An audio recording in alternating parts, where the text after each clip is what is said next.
At the birthday celebration, onlookers admire Reiko's striking beauty as she effortlessly captivates everyone with her elegant presence.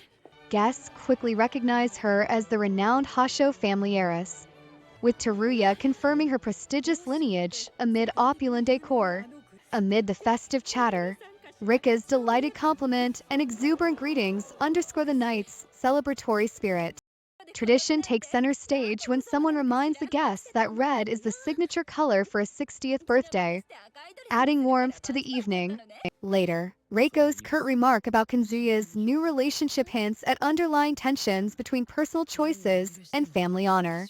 A tense moment unfolds as Ryota hints that Mizuho might not press charges, while an announcement of a couple's engagement leaves Reiko stunned to lure her father's fiancé was Mizuho. Amid these revelations, Kane's mom darkly jokes about hiring a hitman, and Kyoichiro eagerly offers his fancy car to drive Hasho home, highlighting deep family tensions. The mood shifts abruptly when Kyoichiro urgently declares to Hasho that a murder has occurred and immediate action is needed. The investigation intensifies as Ryota reveals that the victim is Kinyu Kodama, the head of Kodama Realty, who was struck fatally, while a dying message was hastily erased. Relatives and inspectors exchange suspicions over a broken window and a trophy found on the floor, with the unusual object emerging as the likely murder weapon. Tensions escalate when Kazumitsuri outlines a scheme in which little Satomi, striving to protect Goro, fabricated a false alibi by using a trophy and string to mimic a pendulum throw. Further complicating matters, Kazumitsuri suggests that if the murderer intended to frame someone, then Toshiaki Maeda, absent from dinner amid bitter family rivalries, becomes the prime suspect due to a staged dying message. Amid humorous banter about a cherished funeral picture and a nod to the legacy of barbershop Maeda, the mystery deepens with hints of forbidden family secrets. In a final twist, as bitter recollections of loss resurface, the dialogue leaves off with Kazumitsuri admitting, "I didn't intend to kill her. I wanted to reclaim." An independent journalist reports that Nogaki Masao died after eating a poisoned soba dish. Inspector Kazumitsuri angrily accuses a woman of stealing something vital that led to his family's misery.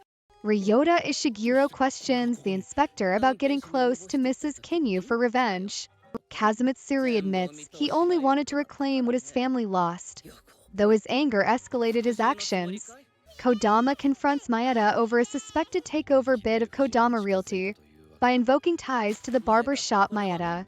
Kodama then recalls being deceived by false promises and fires Maeda on the spot. Kazumitsuri laments not knowing about a remark made at dinner, while a mysterious note about a cherished picture from Mrs. Kinyu adds intrigue.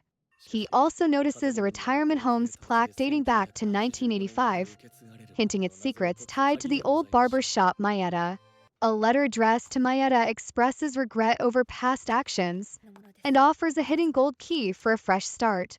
Madame recounts Mrs. Kinyu's history of constructing a building in 1995 that held memories of lost love. The mood lightens as Reiko, Kinyu, and Kaori share playful remarks about weddings and enjoying a couple's night.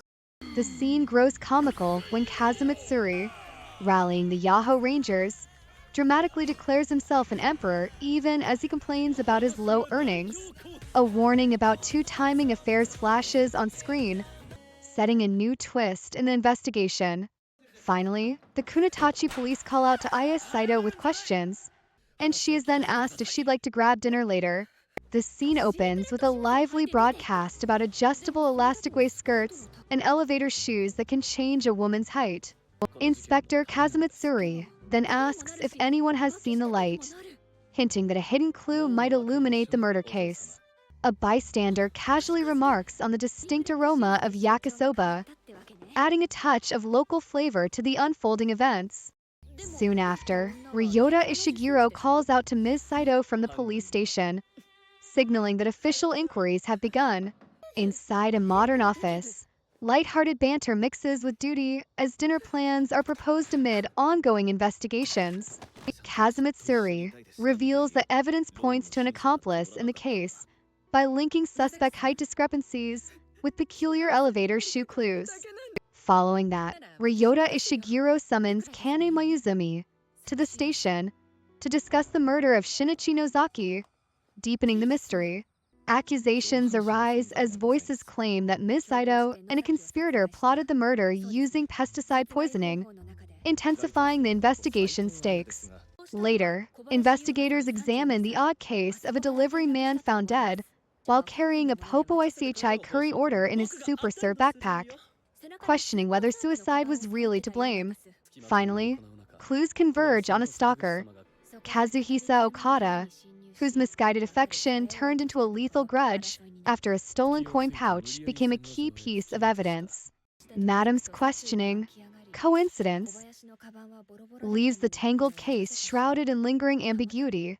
A stalker infiltrated Kurumi's apartment to steal her precious coin pouch, which led to a violent confrontation with Mr. Kobayashi.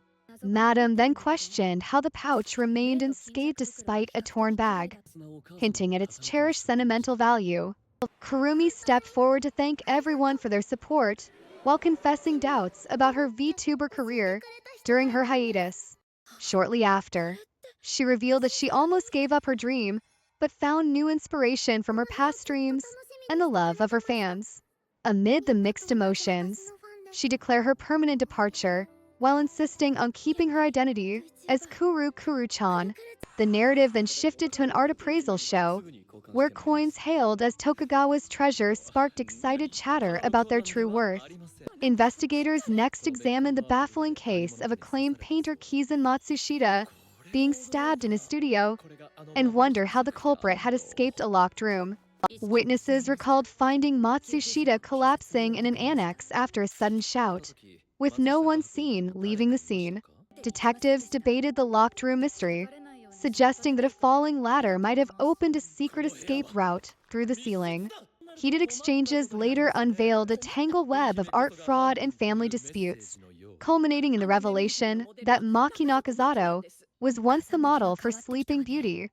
Finally, Inspector Kazumitsuri outlined his plan to search behind the painting, proposing that a hidden passage there could be the key to solving the mysterious escape. Inspector Kazumitsuri explains that a secret exit behind the famed Sleeping Beauty painting may have been used by the culprit. A playful remark from Ryota Ishiguro about forgetting his hat momentarily lightens the tension. A mysterious door is suddenly discovered, prompting questions about a hidden room. Kazumitsuri then asks if assistance is needed as the group contemplates their next move. A butler notes that he is always equipped for any situation and urges everyone to act quickly. Shortly after, a witness insists that a detective should never run away. Madam accuses Shoko Sasano of stabbing Kizun Matsushita over a disagreement concerning ancient coins. In reply, Sasano retorts about the unfair coin division, which sparks fierce threats. A tense moment follows when Madam learns that an ally sacrificed himself to protect her. In lighter banter later on, Madam jests about escorting someone in a fancy car. The discussion then shifts to a complicated treasure dispute, and hints of alibi trickery emerge among the group. The investigation takes a grim turn when it is deduced that Ryota Ishiguro drowned in his own bathtub using water from the Tama River, leaving his body surprisingly dry. Inspector Kazumitsuri reveals that a bucketful of water could suffice to fabricate a crime scene anywhere. Further analysis uncovers that the murderer deliberately disguised the scene by using Tama River water, suggesting a premeditated act. This leads to the conclusion that the murder was arranged ahead of time. The dialogue then casts doubt over the suspect's claimed alibi concerning his presence at the party, deepening the mystery. Finally, Inspector Kazumitsuri hints that the key to ultimately solving the case lies hidden within yet another disguise. The scene opens with a witness denying that a key suspect was seen at the party, stirring doubt over his alibi.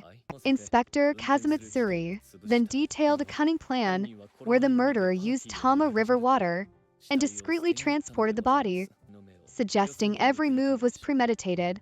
Later, when Madam pressed for proof, Kazumitsuri hinted that the truth lay hidden in another disguise, evidenced by odd cherry blossom petals on parked cars. Accusations grew as family secrets emerged, with clues like a limited edition watch and rare K. Roses linking hidden past affairs to the case. Clues sharpened when evidence from the crime scene, such as a stolen wheelchair and traces of DNA, pointed to a meticulously planned murder. As the night wound down, tension remained high when Ryota insisted on escorting someone home, emphasizing his duty despite protests to walk alone. Inspector Kazumitsuri explains that evidence from limited edition watches and K. Rose's points to Masahiko Fujikura's scandalous past and a possible motive for eliminating Kyoko Takahara. Ryota Ishiguro offers to escort someone home when it gets late, though a light-hearted refusal soon follows. Playful banter ensues as invitations to ride in a flashy Kazumitsuri Motors car mix with humorous worries about mistaken wedding dress appearances. Tension rises when the assistant inspector steps in to take charge, insisting that everyone follow the investigation's strict protocols. Inspector Kazumitsuri reveals that a blood-stained pocket square hides a crucial clue from a recent crime scene. The team then pieces together details of a locked-room mystery and a suspicious escape route triggered by a startled scream in a party room. In a hectic chase, clues from a missing backpack and a decoy tracker spark frantic efforts to intercept the kidnapper near a bustling train station. Amidst playful teasing and urgent chatter, plans are made to head off to a famous Chinese restaurant known for its secret noodle recipe.